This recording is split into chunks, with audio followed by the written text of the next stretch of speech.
আপুনি হয়তো কেতিয়াবা ভাবিছেনে যে টকা বনাবলৈ কিমান টকাৰ প্ৰয়োজন হয়, RBIৰ কিমান টকা খৰচ পৰে। ইয়াক লৈ এটা RTI ফাইল কৰা হৈছে আৰু ইয়াৰ পৰা জনা গৈছে যে 10 টকাৰ নোট এটা প্ৰিণ্ট কৰিবলৈ RBIৰ 96 পইচা খৰচ হয়। 50 টকাৰ নোট এটা প্ৰিণ্ট কৰিবলৈ RBIৰ 1 টকা 13 পইচা খৰচ হয়।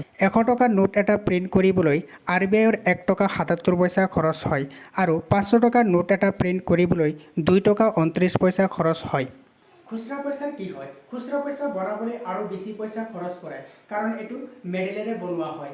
1 টকা কয়েন এটা বনাবলৈ 1 টকা 11 পইচা খৰচ পৰে।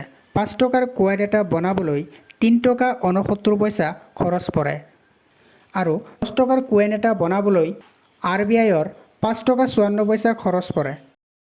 আপুনি হয়তো ক'ব যে খুচৰা পইচাবোৰ বনাবলৈ ইমান টকাৰ প্ৰয়োজন হয়, তেনেহ'লে RBI অকল নোট কিয় প্ৰিণ্ট নকৰে? এইটোৰ কাৰণ এইটো হৈছে যে